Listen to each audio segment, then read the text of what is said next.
that I was speaking, and there are some pertinent figures in here, so I just sort of paraphrase, but I'm really grateful that you invited me here tonight and to my first Disability Partnership meeting. And I last spoke to you, some of you, at the Zoo and Building a Strong Relationship workshop. And at this session I spoke about how the government as a whole values all the work done by charity and voluntary sectors. And I did say at the time, I also noted that the government hadn't done as much as they could over the past. But in the past year, I think that's really improved, and there's some good people in place, and I really hope that we are heading in the right direction. Whilst this is, as Jim says, a relatively new string to my bow, I wasn't the only one who didn't step forward. It was always mooted to me that I would I like to do it? It sort of sits really, really well with Social Security Minister and social inclusion, which has always been, really near to my heart. So I don't know if Senator Pallett, I'm working with Senator Pallett obviously on the sports side, and we're all working together.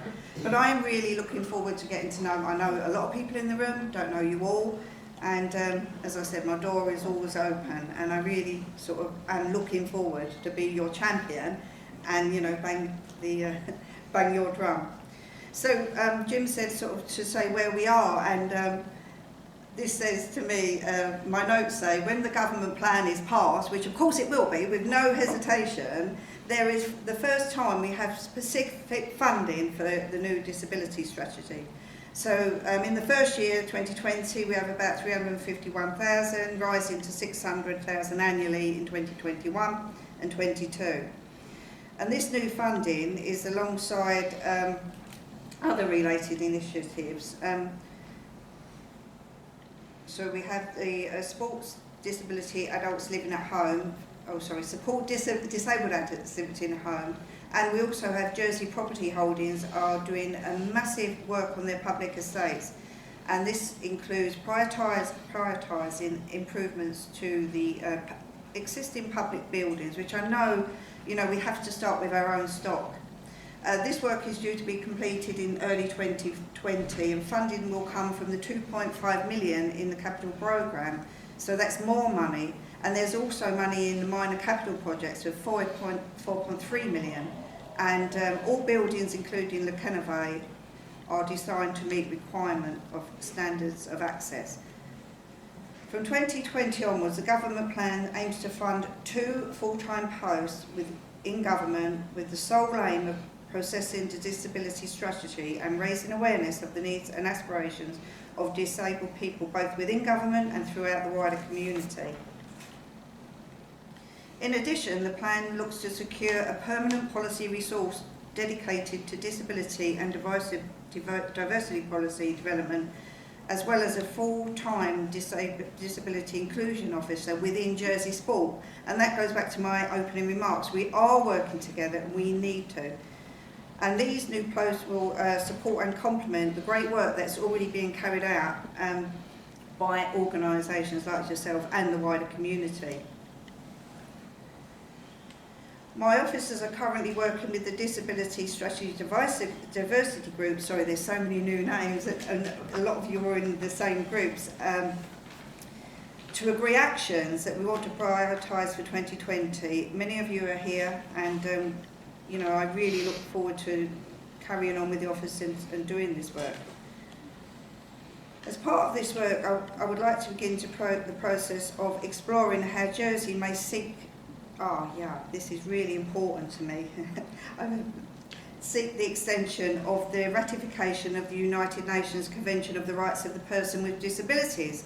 Because we had comms, and we're going to look at the child, which we've had all the headlines for the children, that every policy we bring to the States must take into consideration the rights of the child. So this one, and I said to the officer on Monday when she asked me to speak here, why are we not doing this? Why is it not, every policy on everything we do? So that's really, really good news. So we're looking at that, and I'm championing it that it will be done. And whilst I'm speaking on the future, it's not always, to say that things are not being happening now. So yesterday, and this came out quite a few months ago, but yesterday the States of Jersey Police are promoting the National Hate Crime Awareness Week with the focus on disability as a hate crime. And it's horrible that we need it, but we do need it. So, you know, I've got some leaflets and some hate crime is not acceptable.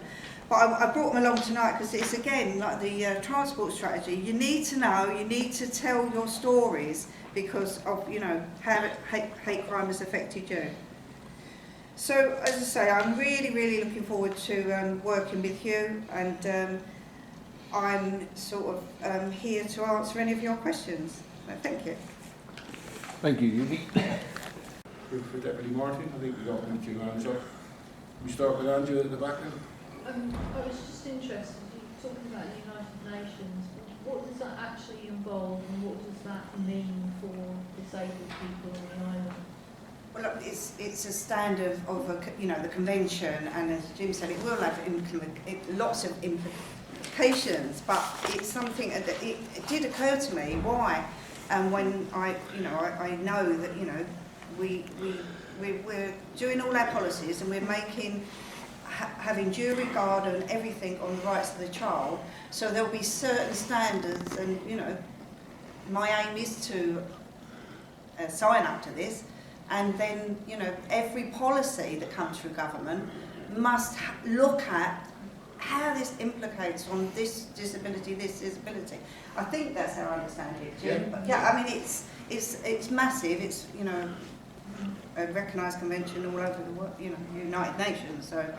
Yeah, and to follow on what Jim said, though, and this is what these dedicated policy officers do, and I'm sorry that sometimes you think it is, who is this, and you know, the changing of the governments and the growth and housing department. So we want to get a route in very good, working with, you know, Sean as well, and all and across, and get you the sector working together as well. You know, so it's a two-way street. Oh yeah, I mean, yeah, absolutely. we can criticise government. No, we should criticise ourselves.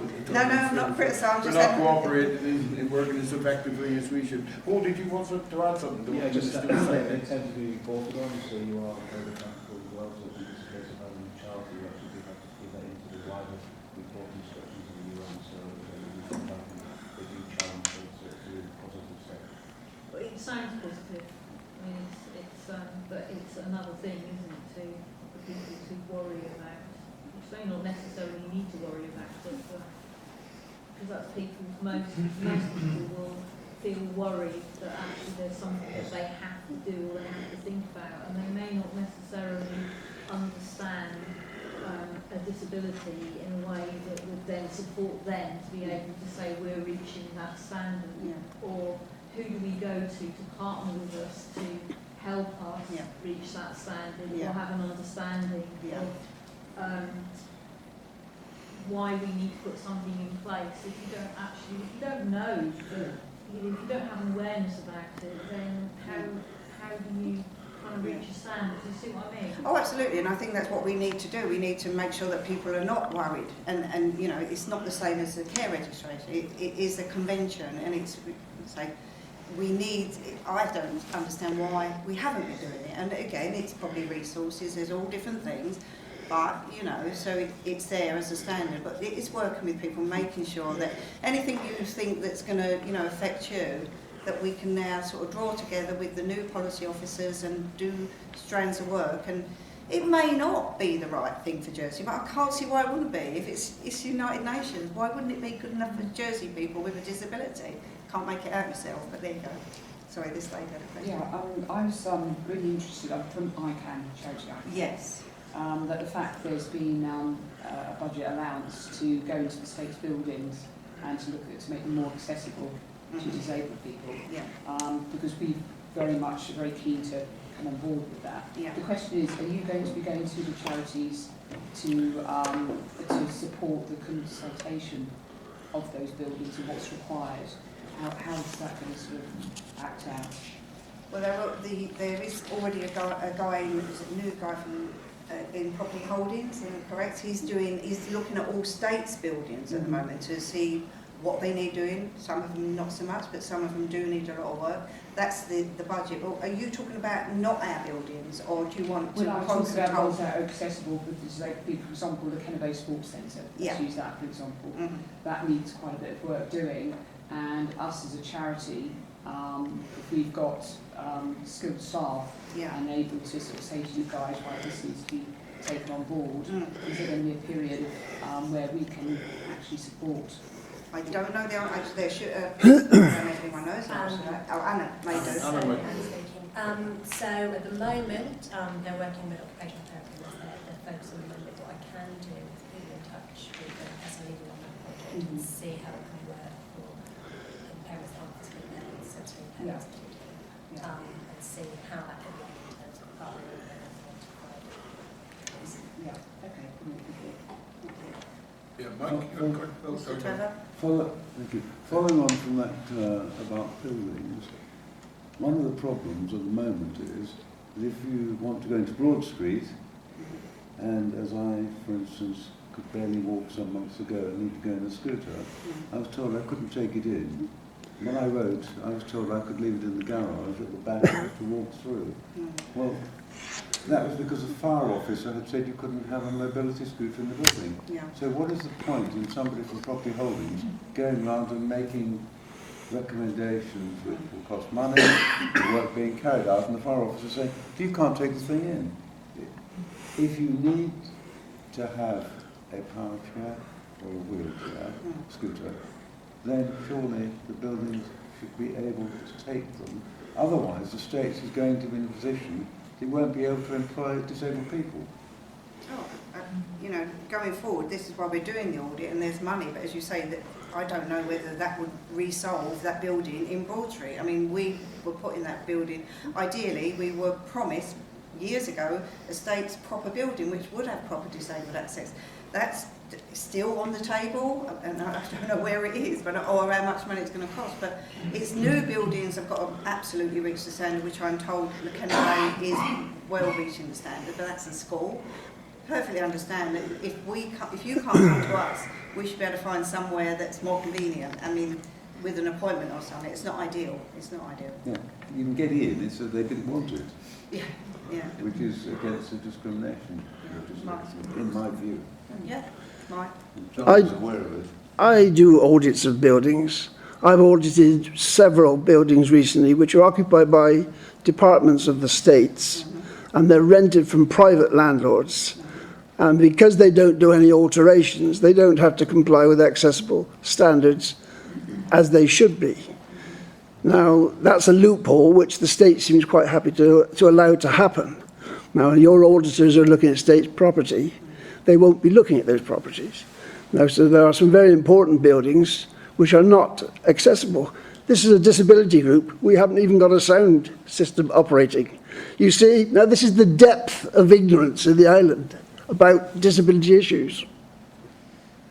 Well, the buildings are, if you let me know which buildings you've audited that we're renting, that they're not possible. I don't know that whether they're. Well, I have blogged them. I do put them on the public forum.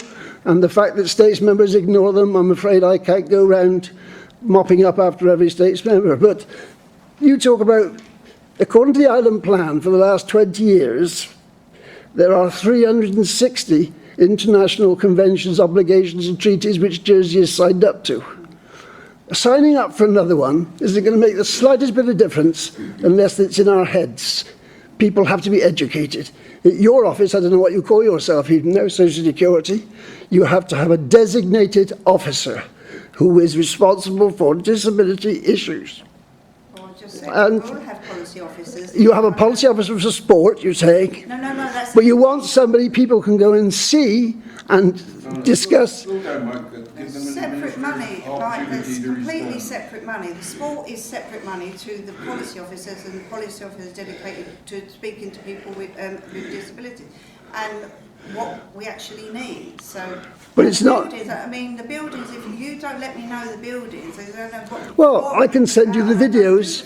I can send you the videos I've taken. I can welcome to that, but I've been doing it for years. Oh, Absolutely, I know. And If you look at your social security, income support, it's connected, we've been discussing care. It's connected to care, the circumstances under which people are living. The housing, it's a housing issue. Occupational therapy, all these things are linked, but they don't all come out of your department. If you've got an officer operating as you should out of your department, his purview, his remit should cover all these activities, otherwise they're not joined up. Otherwise you get disabled people whose circumstance does not change, does not improve, because it's not joined up. I mean, Mr. Parker talks about silo. It's just perpetuation of a sort of a silo system. Okay, Mike, I think you've made the point. I think one of Deputy Martin's officers at the back, Hamley, wants to